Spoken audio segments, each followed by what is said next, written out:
What's going on, guys? Chris, the Bonafide Hustler, coming to you live from my garage. Anyway, so in this show, I'm going to show you a live haul. I'm processing some things, but before I do that, I think it's only a really good idea to show you guys what I'm either sending in or listing on eBay, etc. So this is actually being streamed in two ways. One is on Facebook right now, and one is live on YouTube. So if I look over here, I'm looking at the Facebook feed. If I'm looking right there, I'm looking at the YouTube feed, and we'll get right to it. And if you have any questions or remarks or whatever, you can ask it at the very end or towards the tail end of the broadcast. So anyway, let's get kind of right to it. I have some pretty interesting things I want to show you guys, and what's going on. We have some people in the feed right now. Hopefully, let me make sure that you guys can hear my audio. Let me know if you can hear me on, I know Facebook can hear me, but let me know if you can hear my audio over there in YouTube, because I am routing it through this one how do I say it, camera thing right there, and I don't have the headset. So let me know if you can hear me, okay? It's very important that you can hear me. All right, so let's go to some really basic stuff. And this was $2 at a garage sale. I'm always picking these things up. I really want to find double mantle type lanterns, right? But single mantle lanterns are good. The mantle is up in there. It's a little filament that essentially makes the light basically come to life. You put the gas in here, turn it up, and it I think it soaks the filament, if I'm not mistaken. And depending on how much gas you release through the pipes, you can make it brighter or more dim. But double mantle Coleman lanterns, I like them better than single, of course. I think there's a bigger market for it on eBay, but this won't be going to eBay. This is going to be going to my booth, and we picked it up for $2. It'll likely sell for around $18 to $20 in the booth. Now, green is the most important, not the most important, but the most common color you'll probably find. But did you know that they do come in yellow as well as red? I want to say maybe even white, but I don't think white. But anyway, yellow, red, yeah. So what's going on? I see people joining in on Facebook. So if you want to see this on your mobile phone, maybe you want to leave the computer behind or something, you can check it out on the mobile as well on Facebook, Bonafide Hustler Facebook. What's up, Andrew N? And we have people in the YouTube feed right here. So yeah, check out, if you have a booth or something like that, definitely look these things up when you're at a garage sale or a yard sale, because if you find the double mantle ones, and you can see it's a single mantle, you can see the filament right there, it's kind of burned off, so you have to put another one on there. But the ones with two of them, definitely start looking those up. They're going to be usually model numbers around, I don't know if it's the base, but it's around sometimes right here. And here it is. So like this one, the model number's back here somewhere. It's always around there somewhere. Here it is. Model 202. There's different models for all of these. But you'll see, and you also want to make sure that if you're going to send this thing into eBay, that you take the appropriate measures to pad up the actual bezel. I call this a bezel, but it's the glass thing that goes around the mantle. And it's pretty easy to change it out if you break it, but it's hard to find it if you break it. So you unscrew this thing, bring the top off, and you probably want to put the bezel in its own bubble wrap type thing, okay? So just be real careful, because the most fragile part of this entire thing will be this glass piece right here, all right? So yeah, I'm going to try to get about 18 to 20 in the booth for that. Some not so good scores, but my brother E-Money still wants to mess around with them. He picks up any bat that he can find for 25 cents to $1. It doesn't matter, any bat. And he looked this one up, and consequently, it's probably going to sell for like $4 at a consignment store. We'll probably just consign it over for $4. Not even consignment. We'll just trade it in for like $3 or $4. So it wasn't a super home run bat, but he still pops on every one that he finds. He also popped on this average glove. Nothing crazy. I don't know if I think it's a first base glove maybe. Nothing crazy. He's probably going to try to get about 24 for this on eBay. Some more cheap finds. I think this was $2. It's a Pink Floyd shirt. Shirts do really well in my booth. Trucker hats do really well in my booth. Boots, but concert shirts, like not even concert shirts, but basically musical shirts. How do I say it? Band shirts. Okay, so band T-shirts. A lot of times in the black is the way that people want to buy them. And so this one right here is made by a normal brand. It's this AAA apparel, something apparel wear, and this one is dated 04, so it's not terribly old. Could be considered maybe retro, but not really. It doesn't matter. It's a good band with a good following, and looks like an XX. And this will probably sell in my booth for around 14, maybe $13, something like that. And I picked it up for $2. So that was something I had to pick up. I like concert T-shirts a lot better, but band T-shirts are, they're okay. But concert T-shirts are a whole lot better. And typically when I find those sell for pretty good money. as well as vintage sportswear, NBA Finals type stuff, Final Four type stuff, old Super Bowl things. I'll put that in my booth. So anyway, what's going on, guys? Good to see you. All right, let's take a look at the next find. Rather cheap as well. I think this was $3. I think this was $3, if I'm not mistaken. It could be $2. Let me see. What did it say? Oh, it says $1. Okay, so it was $1. Nothing crazy. It's a satin jacket made by Majestic. You know, it's not a chalk line. It's not a starter thing or anything like that. It's a New York Yankees, just normal, size small jacket. So nothing crazy about it. But the fact it's $1, I'm going to put it in my booth. And someone that's a fan out there will probably want it. It looks like it's a super small, so probably a female will wear this. And I'll be asking somewhere in the vicinity of $16 to $20 in my booth for that. Okay? All right, so that's that. Another good thing. Who knows? Who out there knows what this is? Go ahead and take a guess. What's up, Andrew? I know, man. It's definitely cheddar weather in the ATX, especially last weekend, this weekend for sure, too. You guys know what this is? It's not terribly valuable, okay? But it's just really neat, okay? If I'm not mistaken, the year's probably around 88, 89 for this thing. Maybe the year's on the back. Probably not. Oh, actually it is. 87, okay. So 87, this is, who knows what this is? Come on, someone take a guess. It's not even a guess. Everyone should know what this is. And did you ever play with this? Because it is super cool. It does have the turbo functions on it as well, which is like, basically it's like an early way of cheating. So yeah, you know, select start has a slow button as well, and it has the B and A with the turbo buttons right there, so you know when the turbo's on or off. And then it's called the NES Advantage. It's basically like their version of a consumer-grade arcade joystick that you can play in your house and hook up to a Nintendo, right? An old NES. So that's pretty cool. It's not worth a whole lot of money. That's the crazy part. You would think like, oh my God, what a find. Like, it's nothing close to like the Power Glove. It's nothing close to like the Robot Guy that's for Gyromite. It's probably got value of somewhere between 10 and like 18 bucks in my booth. I'm not going to send this off. I'm not going to put it on eBay. I'm going to probably put this in my booth because it's cool. It's definitely a good booth type thing. Now, here's the crazy part about these kind of things is, you know, you'd probably be thinking like, who the hell cares about it? Like, if you didn't have a video game, you know, if you don't have a Nintendo, like, why would you even buy it? People retrofit these things for lamps. Like, this is an amazing lamp base. Like, can you imagine going to bed and like shutting off the lights? And this is, you know, there's a little lamp thing that comes out of here. People retrofit lamps to these. So it's definitely something cool. Much like people make sometimes clocks out of like old hard drive boards or motherboards or things like that. It's really original. And I guess it's, I don't know if you call it folk art or whatever, but, you know, it's one of those things that's makes you look twice. If you're at someone's house and you're like, damn, that's a pretty cool lamp and it has this as the base, you would look at it twice and go, that's pretty cool. So anyway, you would have to be around the 80s, you know, early 90s to appreciate something like this and to know what it was. But, you know, nevertheless, it's really cool. So that is pretty interesting, right? That was like, I think $1. It was not, it was just cheap. I had to rescue it, right? So there's that. As a content creator, it's important for me to always rescue hard drives because I use the hell out of them, especially portable hard drives like this. Is a 1 terabyte hard drive that I suspect has 0 data on it. I know it's been opened, so I'm not going to send it into FBA. And me being a content creator, you cannot get enough of these things. When I go on vacation and stuff, doing drops into a hard drive is literally like the only thing that saves me from like blowing my computer up. So this was $2. It's a 1 terabyte hard drive. It's a Passport little slim. And yeah, it makes it, you know, I can just bring this on vacation with me, whatever, and I'll do drops every single day. I'll clear my SD card out of my camera.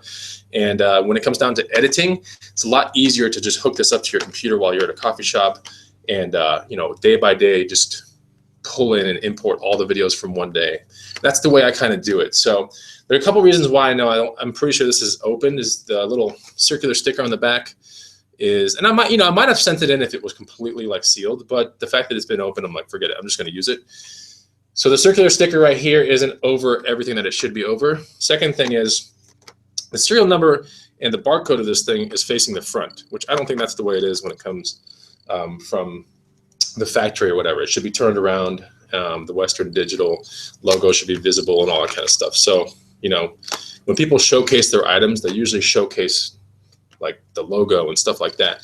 you don't showcase this the serial number and all this other random stuff. You just don't do that. So that's the other reason why I think it's not new in box. So I'll be using that. And by the way, if you guys are like loving these videos, I'm going to try to do a video like every day. It's going to be really hard to do, okay? But I'm going to try to. If you like the video, the number one thing that you can do is just hit the like button. This is really important. And I look at metrics, especially on Facebook and on YouTube. I think it's really important that if you hit the like button, it's better than leaving sometimes a comment. And if you feel I don't want to do any commenting or whatever, then hitting the like button is at least the thing to do, right? And I'm talking to you guys out there in Facebook land too, all right? So E-Money picked this up. I think he actually wanted to play it. Nothing crazy out of a garage sale. I think it probably has resale of like $8 to $10, like nothing crazy. But E-Money wanted to play it because he has a Wii, and so we just bought this. That was one thing. It's a little golf game. All right, so let's go into some other things. This one right here. I think we all know what this is. This is a chainsaw. This is a Husqvarna chainsaw. You know, the brand is very important. You know, it's not a Toro. It's not a Yard Machines or anything like that. This is actually a Husqvarna, which I would say is equivalent to Still, maybe something up there. You know, really, really good stuff. Ryobi, I think Ryobi is probably under this one, but it's a Husqvarna. It's a 16 bar or 16-inch bar chainsaw, which in the chainsaw world, the gas-powered chainsaw world, 16 is like on the shorter side of the bar being the extension piece that the actual chain goes around. So I get into about 1 or 2 chainsaws a year usually. Like I don't pop on every single one that I find, but if I find a Still or if I find a Husqvarna, like I like to, you know, hustle those. So anyway, this is a Husqvarna. It was like $10. I can't remember. It was not very much. Maybe it was $20. Either way. Its local resale value is somewhere between $80 and $100. So that was nice, and it started up just fine. A lot of times you can tell the condition of an item just looking at the actual outside. Like, does it look super scuffed up? Does the bar look all messed up? You know, does the person have the original box to it? A lot of times the person that has the original box to it was a person that only used it maybe 4 times to cut some limbs down or whatever, and then they put it in the garage and that was it. So this runs on 2-cycle oil. It's really basic stuff. I want to say it's like a 46-to-1 ratio, or gas to oil ratio. You know, and it has, most of these chainsaws that are Still or Husqvarna are going to have like a little 1, 2, 3, 4 diagram on the side of it showing like how to start the thing up. So if you're kind of like, I don't know what the hell you're talking about, Bonafide, it still will show you like a tiny picture on the side of the chainsaw, like how the steps to do. And then when you pull the actual, you know, because you have to prime it and all that kind of stuff. But yeah, it's easy to learn. Okay, so check that out. And you definitely want to probably do a test cut too, because if the chain is dull, right, then that's something you probably want to disclose. Okay. So yeah, that right there, don't be afraid of chainsaws. You know, I sold last year a broken Still chainsaw for like $140. And I picked it up for $5 at a garage sale. It just was locked up, did not pull. And, you know, I was able to sell that for pretty good money, but that's a Still one. And I think it was a 20 bar. So it was really, really big. The chain blade or whatever, it was really, really long. So this one's a 16. It's very short. You can see it right there. That is a short chainsaw. So I always get excited when I see a Still or a Husqvarna or one of those really good brands. Okay. And if you have any questions or comments or anything, put it into the feeds. I see you guys in the Facebook feed as well. What's up to Joshua Davidson? We have TDS 1848 saying, I love your videos. Awesome. You know, put comments. Since this is live, I'll actually be able to see them. Let's get to the next items. So right here, and I think this might have been a mistake that I bought this, but I'm not going to like bring it closer to the camera. Okay, so this is just an 8-track system. There are 2 of them, which I don't understand why there's this one, but there's a main 8-track player right here. There's some sort of satellite 8-track player right here, and then there's an amplifier for the whole thing. And this is like way back in the day stuff. I would estimate that this is probably like late 70s type stuff. I did find out after buying it that one of the cords is pretty frayed on one of them, which you definitely don't want to be testing anything if you see a frayed cord ever. Like, it's not a good idea. So not only can you fry the unit, you could set your house on fire. It's just not a good idea to plug it in. And if you do plug it in, you're probably going to hear a loud bang, a pretty big flash of something, and some smoke. Like, it's pretty terrifying, honestly. So I did notice that one of them was frayed. Anytime that you buy anything like an old lamp or old amps or old anything electronic based, a lot of times clocks, right?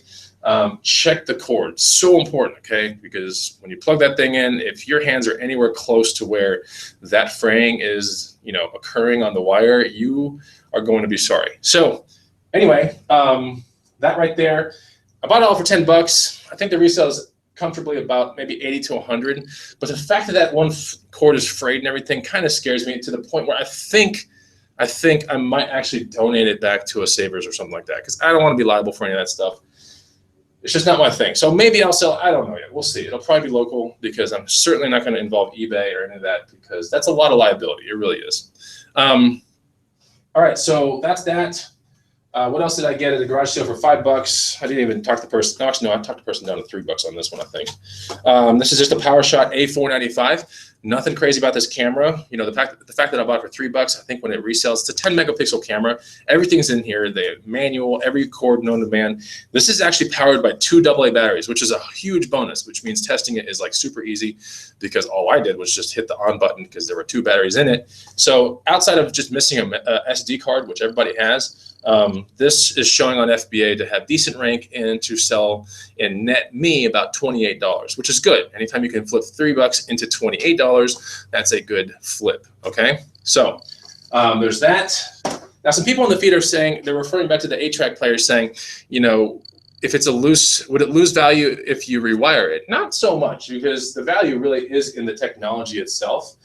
I'm not the kind of person who wants to rewire anything. I just don't. I'm not in the game for that, and I'm not knocking anybody that is in the game for that, because if a bike rolls in, right, and I know it needs something, I'm really proficient on bikes, so I can't knock anyone that's proficient on that would just go ahead and do that job, because I just don't feel comfortable doing it. I feel comfortable with bikes and other random things. Like, that's my thing. So that's the reason why I might decide to donate that stuff, because I just don't want to donate. I don't want to deal with the hassle, the liability, and more than likely the person that might pick it up that might just be asking all these questions that I don't know the answer to.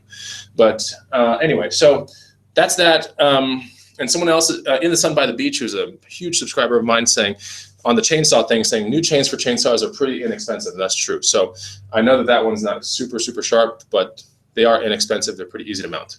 All right. So anyway, Juan Ronaldo Galvan is saying, great advice on the frayed wiring.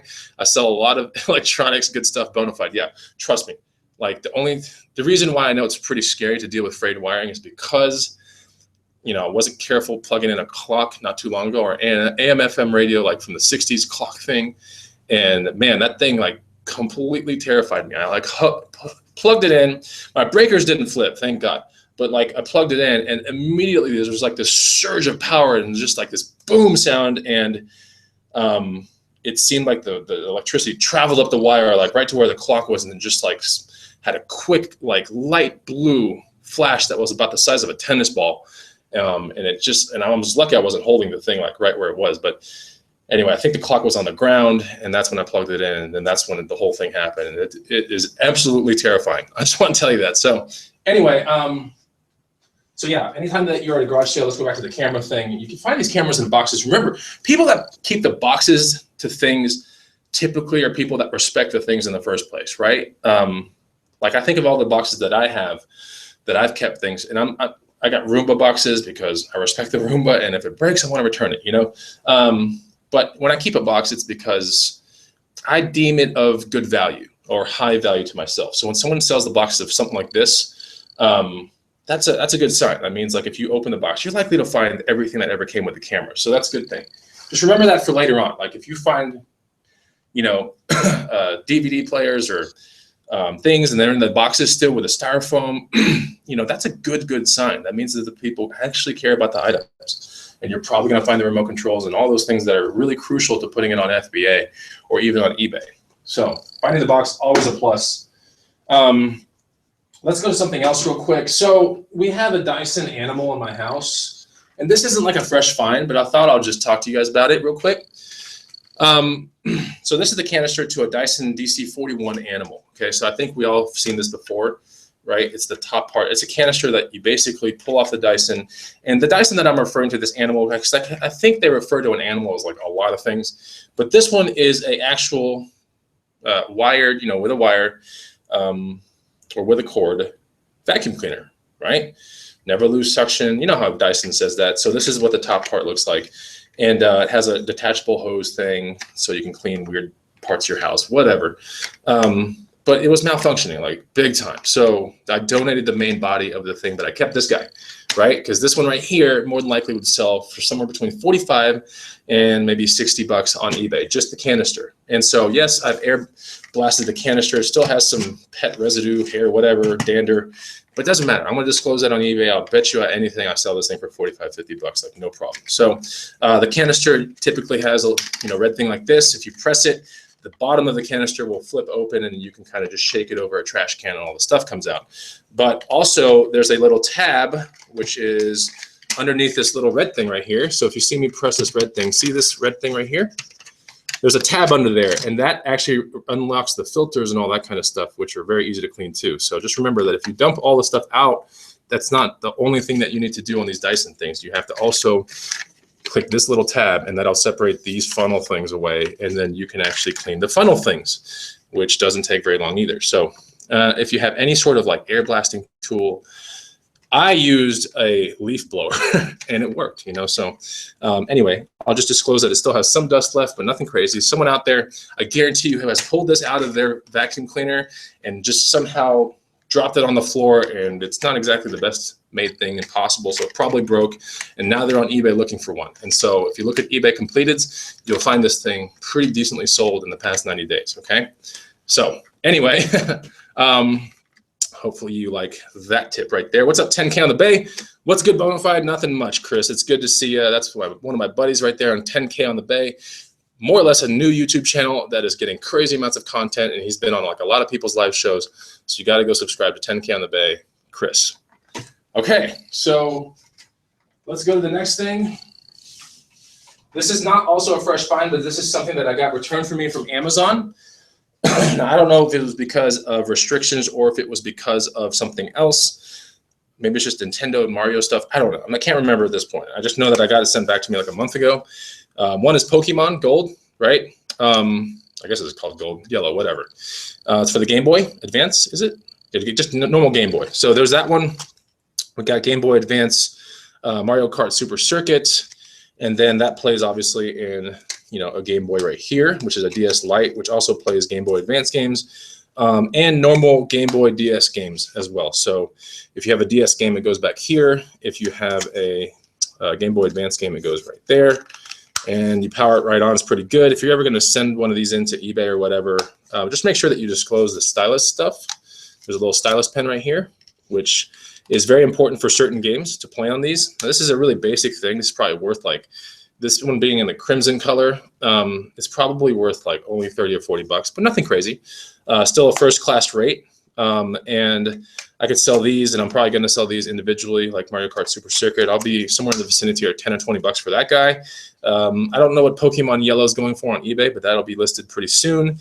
And then a crimson, like I said, Nintendo DS. I don't think it's a DS Lite. Oh, it is a DS Lite. Okay, so a crimson DS Lite with a non-matching white pen. It should be a black pen. This should be somewhere 30, 40 bucks, nothing crazy. On Amazon, I think I was asking 80 or 90 for a crimson one. So there you go. Still a really fun thing to play, but honestly, in the times that we live in, we have cell phones, and these cell phones have far, surpassed the graphic processor of these things, to where these are fun, but whatever. I did play the Super Mario World thing on here, or Super Mario Brothers on here. That was like my favorite game on this, and I would play it in airplanes and stuff. And it's fun. I mean, it is a fun system, but now it's more or less when I'm on an airplane, I'm like editing videos and just doing stuff. So there's that. Today at a Savers for $3, I picked this up. It's going to yield about $16 after fees, like 10,000 rank. Maybe is it home improvement or something like that, or maybe bath. I don't know. It's just a shower filter, so nothing crazy. But when I'm in a Savers, I'm always looking around in the hanging plastic bag aisle, right? Because in that aisle, you can find all kinds of stuff. Lots of times you can find old media, you can find CD players or Discmans, you can find things in a box like this. Sometimes you can find video games, right, that are just stacked together. Sometimes it happens. But yeah, with a 10K rank, I can multiply 3 into about $16 or $15. I'm always going to play that. That's important that all you guys out there play that same game where it takes one sticker to put on the back of this and you'll get, 4 times your money, sometimes 5 times your money. That's a good play. All right. Then we have, I went to a Goodwill I don't know, 5 days ago, whatever. It was a really good visit. Actually, it was last weekend, right? I still haven't sent this stuff in. I'm just waiting for enough quantity of stuff. But anyway, I went to a Goodwill. Anytime that you're around a Goodwill, especially a good Goodwill in town, it's important to pop into it, right? So we pop into it, and my wife at that point's like, hurry, I have a dinner, plan or whatever. And I'm like, look, we're so close to this thing, I have to pop in. And I'm glad I did, because the 5 minutes I spent in the place probably is going to yield about $120 in pure profit. So one of the things I found was this.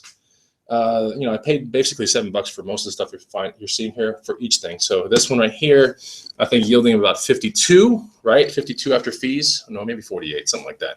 So pretty good. I always pop on routers or random stuff like that. D-Link, Cisco, all those kind of things. I'm always looking at those things. That's definitely not the first nor the last that I will ever sell on FBA.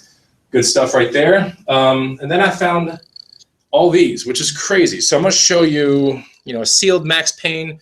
Nothing crazy. I think it sells for like 15 or 20. Nothing crazy, but I bought it for $5, so 15 or 20, doubling my money right there. So that's a good one. It's sealed as well, so don't have to look for scratches or describe anything. It's brand new, right?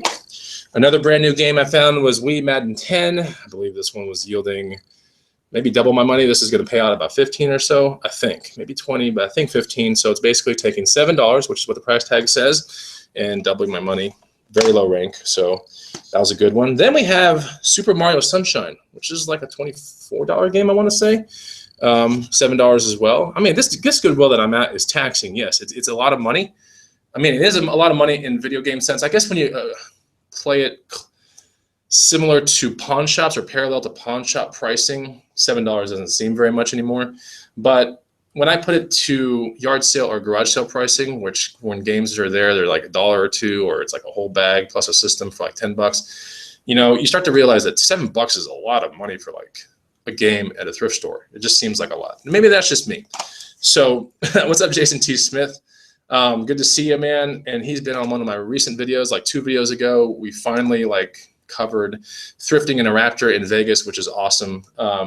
Nice truck and everything, but that wasn't any of the reason why we went around with him. We went around with him because for, it seems like months and years, he always told us when we come to Vegas, he's going to take us on basically like a day trip, and he did, and that was a lot of fun. And so thank you to Jason. Just a really, you can't do justice by making a video and editing it and trying to show you how much fun you have in that day. Only the people that were there knew how much fun it was, truly. And we got to tour his house. He showed us 2 dive bars in town, which was really nice. And, I complimented it that we were just running around in this really nice truck. So we got to see the biggest savers in the world, which was huge. So yeah, back to the game. So thank you, Jason. I mean, really, thank you. So back to the game. This will probably be like double or 3 times my money right here. Super Mario Sunshine with light scratches, but I think the booklet's in there. So booklet's in there, light scratches. We have the actual GameCube case. That's important. You don't want to be putting these things in other cases unless they're loose. If they're loose, then you can put it in a CD case and just be, that's a good protection for the actual disc. Then we have the almighty, oh my God, for $7. Would you guys pop on this? Let me know. Would you guys pop on this? Huh? What's up, Kenny Viper? Would you pop on this? Jason T. Smith, would you pop on this? Who the hell knows why? This should be its own currency. This one game itself. Oh, let's just say comfortably this whole entire system itself, Nintendo GameCube, I would say there are easily 40 or 50% of games from this system that are worth a good amount of money. So anyway, yeah, this one is crazy. $7, it's really hard to find this game for $7. It's hard to find this game for less than usually 40 at a pawn shop, 30 at a pawn shop. Super hard to find it. So it's not a hard game in GameCube sense to find, because you can find it everywhere, right? It's hard to find it for a deal, okay?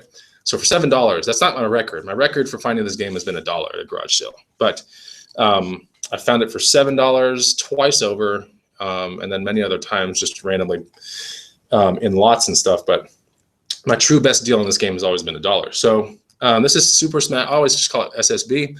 Super Smash Brothers Melee, right? Arguably the best game ever to go to GameCube. It's a game that is basically button mashing. And there's just like a billion things going on at once, especially when you play with like 4 players. There's like 5 billion things going on at once. I mean, sometimes it's hard to even track your character, see what he's doing. But it is arguably the most fun game ever to grace the GameCube system, right? So yeah, easily. So this game right here, right, in loose condition, loose with scratches condition, is about $55. That's what it's paying, okay, after fees, about 55. That's a loose game. That's a loose game with scratches. All right, so think about that for a second. A loose game with scratches, $55. So a game with actual GameCube case with the insert and the graphics. You know, we got Super Smash Brothers sitting in there, and this one does have light, I would say medium scratches, but definitely playable, 100% playable. So I'm going to be entering somewhere around 60 to 64 bucks for this one. Okay, so there we go. Very nice. Brian Huntsman says just the case and the manual sells for 15 bucks. Yeah. So, and then Win by Doing says I sold one with surface scratches for 35. You can sell it on eBay. You can sell it on FBA as well. So there you go. Pretty good stuff to definitely send into FBA. This is probably one of my favorite things to ever send into FBA because you dictate the market on this. I mean, you don't dictate the market, but the market's so vast and so fast on this game that you can decide like, okay, one day you're deciding like to put it at 64 and wait a couple days, and if it doesn't sell 64, move to 62, and then all of a sudden it's gone. The market is so fast on this game that you can make decisions like this, and your cash is very liquid. So I like that. That's why I said it's its own currency in a sense, right? It has value. Okay, $5 at a garage sale. It's one of the very first garage sales of last weekend. Just found these Ariat, I want to say Ariat? Yeah, Ariat boots. Now, this is not a brand that I always pop on, but since they look like this, I mean, I could have sworn that these were going to be Tony Lamas or Justin's, and they're in very good condition. They are my size, but it is hot in Texas. So, and I have already like 3 or 4 pairs of boots. It's going to go in my booth for around 40 to 50 bucks. My brother also popped on a pair of like very mint Ariat boots that were like women's. He listed them like 20 seconds later, like on the concrete, and then he sold them 2 hours later when we were taking the stuff out of the car. Like that's how fast it all went. So he sold his for 50 bucks, and his was a $5 pair, but they weren't Roper style like this. So anyway, this will carry more value, and I might put them on eBay. I'm not 100% sure yet, but when you put stuff like this on eBay, they do weigh a pretty good amount. You're going to have to Tetris style them in a box like this. And to find a box like that, it's kind of a pain in the butt. You have to usually retrofit one. So the shipping is likely to be definitely, for me, being in the center part of the country, about 12 to 18 bucks. But still, never know. I'll look them up by the product number. And so the number is always inside the boot. It's usually, it doesn't matter what the manufacturer is. This one says 12D, and the model number is going to be somewhere in there. So we have this one being US like 5713 or something like that. They have all the style numbers and everything in here. It doesn't matter if it's Lucchese, if it's a Tony Lama, if it's a Justin, if it's a Larry Mahans. The codes are always going to be inside the boot. Okay. All right. So I think that might be it. I think. Not 100% sure, but there's stuff all over this place. So anyway, I'll leave it open to some questions. And then, I'll end the broadcast. But I wanted to get this stuff out of here because, oh yeah, there's something really good over there. I don't know if you can see it. This way. See those 2 speakers right there? A week and a half ago, picked them up for $5. They're probably worth somewhere between 150 to 240 locally. Just some vintage Sansui speakers. So anytime that you find vintage, speakers like that, you can kind of see it on Facebook. If you're looking there, you can kind of see the hash marks. I always like to find the ones with the grills that are they look like they're diagonal crossing each other. So the more wood that you see on those speakers, that's good because a lot of people just retrofit them to fit whatever woofer or tweeter or mid-range that they want to put in there. So the play on speakers like that on a local level isn't so much does the speaker work, it's more or less what does the cabinet look like on the speaker, okay? That's very important. So if this cabinet's good and the grill is good, and it's only a plus if the speaker works perfect, which these are impeccable, they work perfect. So it's only a plus if it does, because just remember, you probably just sell just about any speaker container locally for like 80 bucks for a pair. Somewhere around there. Like it's just, if it looks cool and it looks mid-century, if it looks, out of the 60s or 70s, sometimes even the 80s, right? That's a good thing. It's a good play. The people want the actual case for their own retrofit speakers. But if you find it with it working, now you're talking somewhere between the $200 and $800 range typically. So, and I know that's a big spread, but just trust me when you look it up, like there's that much spread on, you know, any manufacturer of those speakers. And if you're really lucky, you might get one that's over $1,000. So, okay, so that's pretty much it. Carlos Marufo says, do you prefer to sell audio local? It just depends. Like if I'm finding audio at a garage sale or a thrift store and it has the box, which in a garage sale, you know, a little bit more likely than the thrift store. In the thrift store, probably not finding boxes for many things like the styrofoam and everything, the manual, the remote. If you're lucky enough to find one, which you're probably not going to, but at a garage sale, you'll probably be a little bit more luckier because you just open the box, and if you got to find the remote, always find the remote, find the stuff for electronics. Those now I'll start considering FBA as long as they test out. Typically, when something has more moving parts than something that does not have more moving parts, so let me give you a case in point being like any type of player, like a VCR, DVD player, DAT player, mini disc player, you know, laser disc player, anything with moving parts and trays, carousels, high propensity to get destroyed in shipping. Okay, so if you're gonna think I'm gonna sell this on FBA, be careful because the more moving parts, I guarantee you, the more things that can go wrong. Because it's not how you pack it; it's how it gets shipped around and like tossed around after it lands to the warehouse. You know, it has to be opened and all this stuff. So it's just a pain in the butt. Now, receivers, that's a different story. Receivers and more portable type stuff like Walkmans, Discmans, anything like that, portable mini disc players. You know, receivers don't have moving parts in them. They have amplifiers and they have, you know, heat sinks, nothing crazy. But that is a little bit safer of a play. So, you know, to sell the audio local, just depends on what I have. And I'm not going to get into selling DVDs, players local or anything like that. But when it starts becoming more rare type devices that do rare medium, like DAT players or mini disc players or sometimes even laser disc players, then yeah, I'll probably go local with that. And if it has the box and if it's any of those things, it's going to go to FBA, right? So FBA is a really good place to sell anything, I think, that has a box, a barcode, and that is really relatively very close to being complete. It's the perfect place for that. But just remember, you know, out of 10 things that you send off to FBA with moving parts, you're probably going to get returns or things are going to get, you know, reconciliation, this or that, whatever, 4 or 5 out of 10. So that's pretty bad odds, honestly. Okay, so let me see. What do we got here? More questions. If there are any questions from Facebook, let me know. Brent Naylor says, do you have some advice for finding information on individual garage sales or whole neighborhood sales? Yes, so the main thing that everyone's using here on YouTube land or anything like that is an app called Yard Sale Treasure Map. So that's a really good app, runs off the Craigslist API, whatever. Really good one. Right under that would be gsaler.com or the Gsaler app. It's pretty good.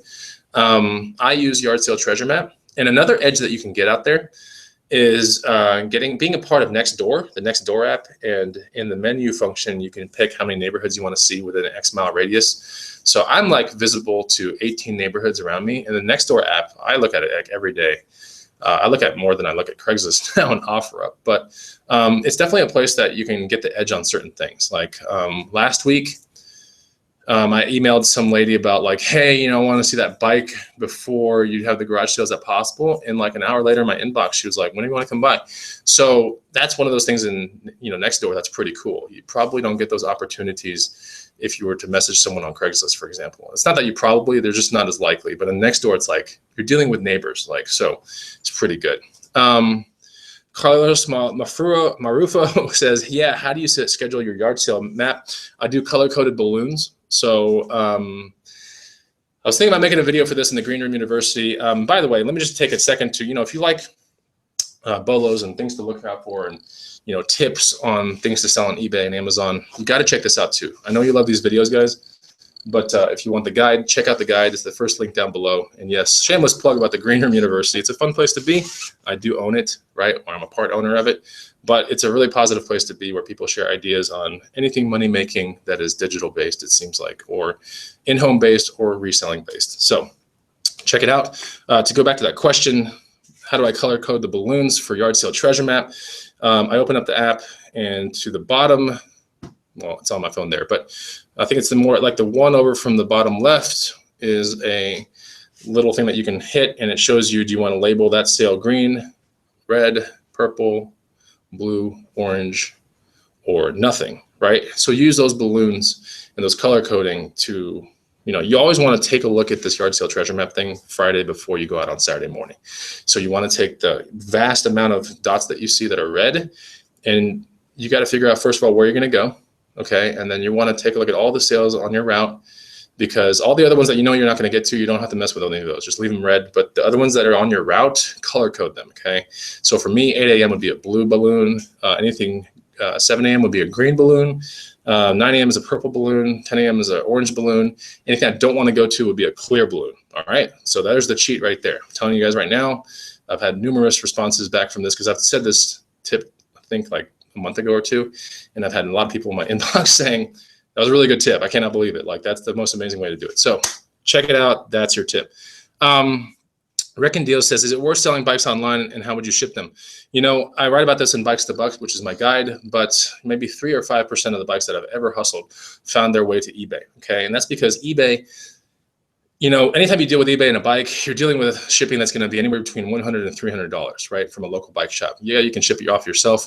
It's not a good idea. So you want to involve some third party to do the packing and shipping. It's really important on a bike. It is a lot of labor to take everything down and put it correctly in there. So, and typically when I sell bikes on eBay, it is an eBay designated bike that needs to be shown to like hundreds of thousands of people or millions of people that are searching eBay. Majority of the other 97% or 95% of bikes that I hustle will be sold locally. So I would say sell locally as much as possible. And if you're in the Dallas region, definitely sell locally as much as possible. You'll know when it's time to put a bike on eBay. It typically would be something that's really rare, like a rare type mountain bike. It could be a really odd shaped steel frame road bike, something for a super tall person. That was my last one that went out 2016. Was like like this bike that was meant for like a 6'8" person. Like, yeah, the market in Austin is probably not gonna be very good for that, right? But the market on eBay, now there's a lot of 6'8" people that are like, I can't find this bike anywhere. So they go to eBay looking for it, right? So that's the reason why it's sold there. And BMX bikes, it's got crazy collectability. And if you're like, what the hell are you talking about? It's kind of like video games, right? Like video games, Nintendo's huge, all this stuff. The 80s was a huge, not even an era, a decade for vintage BMX. And so if you look at vintage BMX, sort by highest on eBay, you'll see what I'm talking about. And it'll probably bring back some really good memories. But those bikes are worth kind of like Super Smash Brothers. They're like their own currency. So if you find something like that out in the wild, and it's at a garage sale or yard sale or even at a Goodwill, believe it or not, I have found a $550 bike at Goodwill for like $10, right? It did make its way to eBay and everything. But that was like 2 or 3 years ago. But yeah, if you are lucky enough to find some of this stuff, then yes, it belongs on eBay. But most of the stuff you sell that are bike related is going to be on Craigslist. So in the profit den with Misha says just downloaded the guide, so go check it out. The guide is good. What else have we got here? Georgia Parker, what is going on? Okay, here's a great question from Georgia Parker. Have I ever sold any Lucchese boots with ostrich skin? Yes, I have. Now, Lucchese is not the only one that makes ostrich things. And there, you can have smooth ostrich and you can have quill or normal quill ostrich, which the quill things are actually protruding out of, everything else. And I like those better, but the smooth ostrich, just 4 days ago, I sold a pair of smooth ostrich Lucchese's. And so, there's a great market for anything that is outside of just normal calf hide or whatever.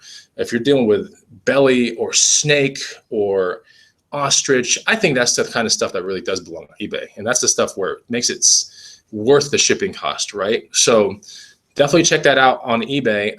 Have I ever sold any Lucchese boots with ostrich skin? Yeah, but I've sold other brands with ostrich skin too. I've sold Tony Llamas with rattlesnakes, rattlesnake skin. Yeah, right?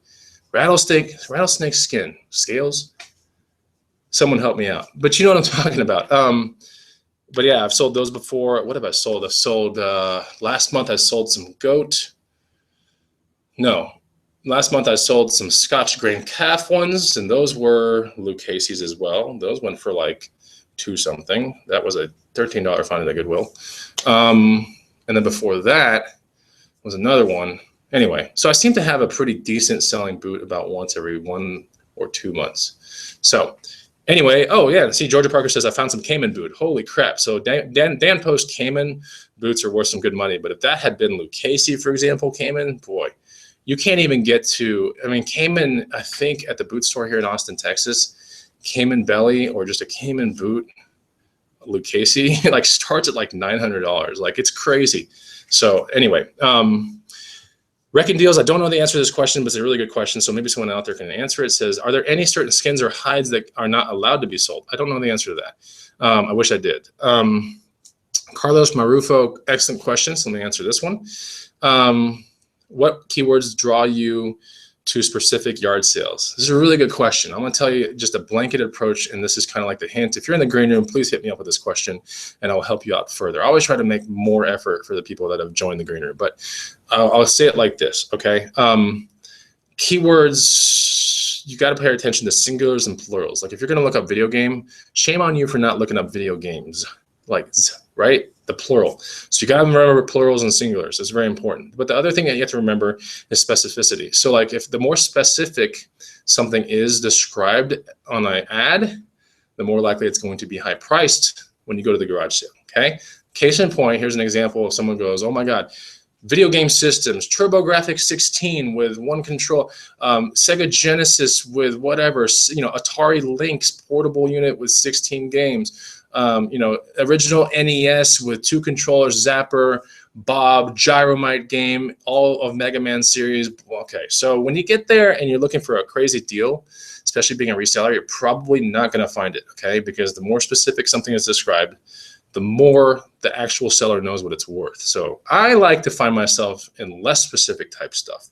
So if I'm looking at, oh man, I would love to find some cool stuff like bicycles, paintball guns, maybe a kayak, canoe, some camping gear, whatever, I want to find myself at a garage sale that says sporting goods, right? And you'd be surprised when you go, as of late, one of my favorite terms to look for is household goods. I love that one because household goods can mean freaking anything. And it means that the person's just like, yeah, I'm too lazy to like write in everything that I have, like household goods, right? And when you go to those places, you're more likely to find some really cool stuff. It could be like Breville juicers. It could be like, Villaware panini things. It could be iPod lots. It can be bikes. It could be anything because it's just like, man, they don't associate any value to this stuff. They just want to get it out. So just remember that. So Carlos, there's your tip right there. The more specific something is, the more likely it's going to be a fail when it comes to garage sale time. You want to make money, go to less specific stuff, okay? Isaiah Manley says, this is a really big question, but Isaiah says, hey, what name brand should I look for on a bicycle? All right, so this is also discussed in heavy detail in my book, Bikes to Bucks. You can find it on Gumroad. It's also down below in the link. But a bike brand that is great to look for.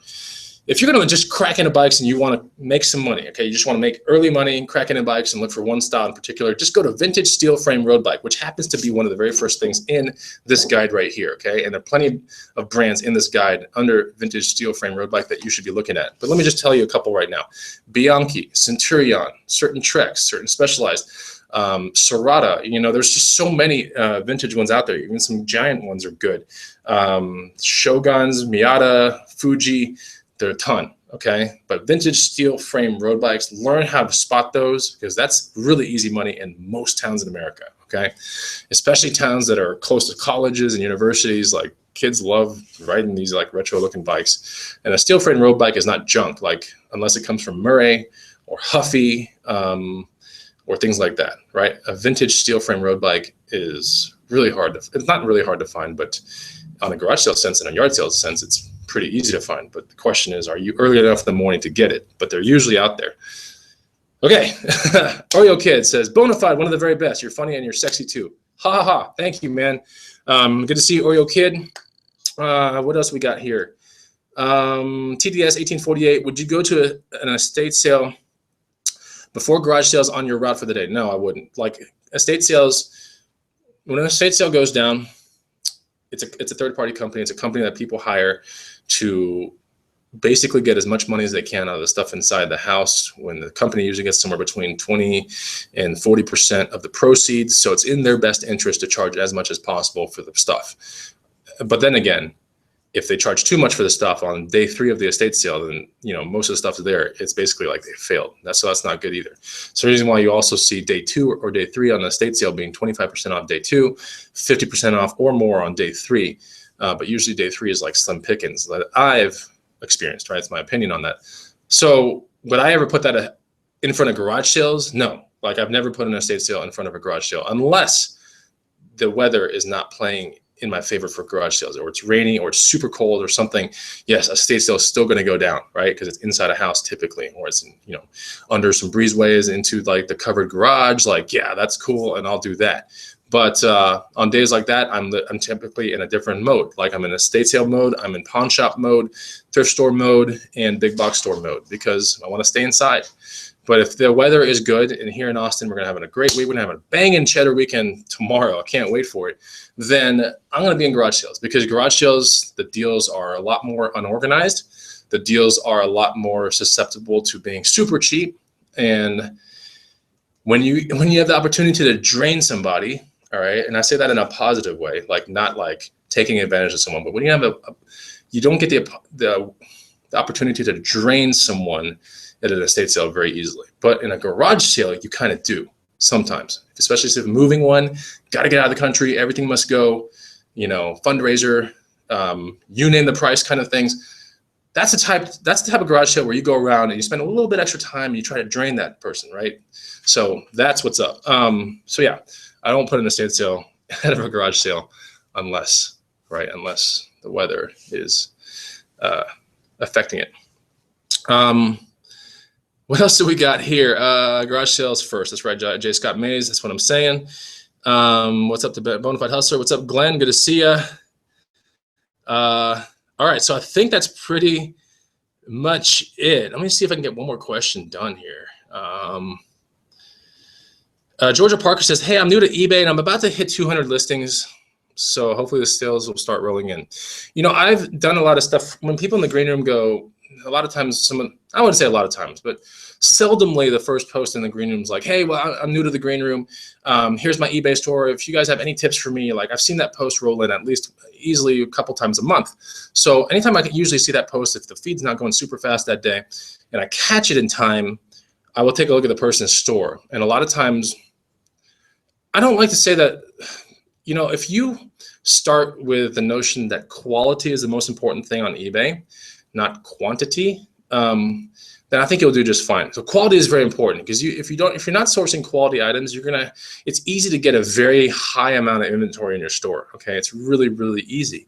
It's just if the stuff isn't selling and it's super long tail, yeah, you could pack that store up with 500 items, 1,000 items, 2,000 items pretty quickly. Let's face it. But if you're sourcing high quality items, I see a lot of people that are within 200 and 500 items that are having trouble even getting to like sometimes 300 to 600 items, because they're just like, the quality is good and it's selling on such a regular basis that they're having trouble making their store bigger. That's a good problem to have. That's the problem you want to have. Okay. So when someone goes like, I have 200 listings or 400 listings, I have 1,000 listings, like, it all is very relative to the quality of what you're putting into the store. Okay, it's very, very important, because eBay fees aren't kind after a while. You have to do all this relisting and things like that. Like, if you got a ton of items, you're getting eaten up by some of these fees more than likely, unless you have Anchor Store or you have that $60 option. So just focus on the quality, right? If you find that in your store in 30 days or 60 days that you're not even turning over 10% of your inventory, I think it's time to scale back and really, start populating your head with as much amazing information with eBay as possible. Go back to the drawing board and then exit out and go into the, thrift world and try looking for super high quality stuff. You'll not only feel better about it because the sales will start coming in, but you'll feel better about it because when you go out and you're sourcing, you feel like it's a little bit more rewarding that way, right? Because I could pull the trigger on $5 profit items all day, $2 profit items. I could pull the trigger on long tail items all day long, but I don't. Okay, I don't because it doesn't make sense for me. I don't because it's not any part of a business model that I want to be a part of, and I don't because fundamentally quality is always going to trump quality. Quality is going to always trump quantity, okay? So that's basically it. So if you have 200 items in your store, I hope that they're really high quality items, and you should be fine, all right? The sales should be rolling in, but if you find that they're not after 30 days or 60 days or 90 days, you're not even turning over 10% of your inventory, which would, if you have 200 items, that'd be, 20, then that's going to be probably a sign of a problem, okay?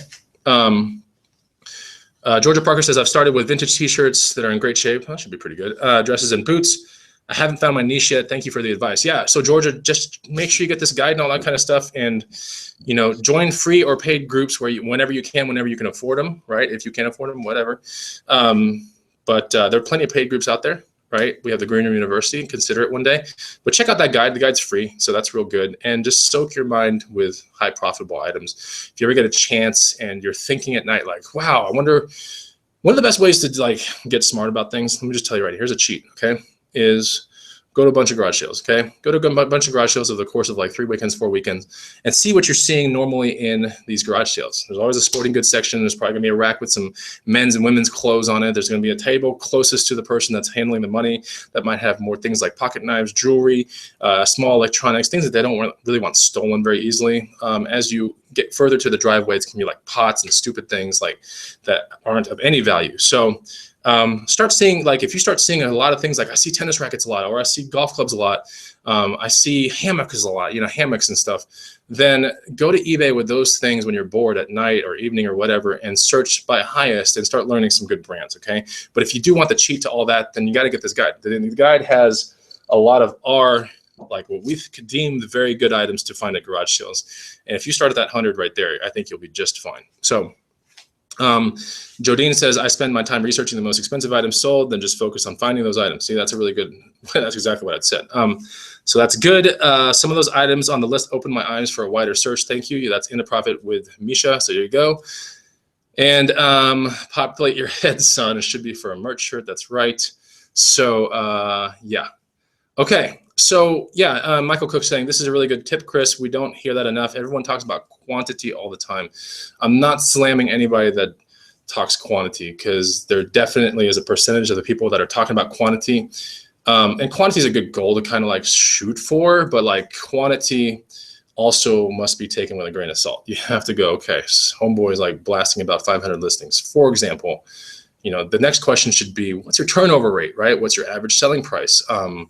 Those are really important questions, because if the average selling price is $10, then you're like, bro, this person must have a worker. This doesn't make sense to do 500 items, even with decent turnover with one person at $10 average selling price. You have to start asking yourself these questions. So not trying to slam on anybody. Everyone has their own right to do their own business model. I'm not saying mine is right, but I'm saying when you deal with Amazon, you deal with eBay, you deal with Craigslist, you deal with any kind of things, you deal with subgeneric stuff, it's probably going to have a negative impact on what you want for your pocketbook. When you deal with high quality items, it's going to have a positive impact on your pocketbook.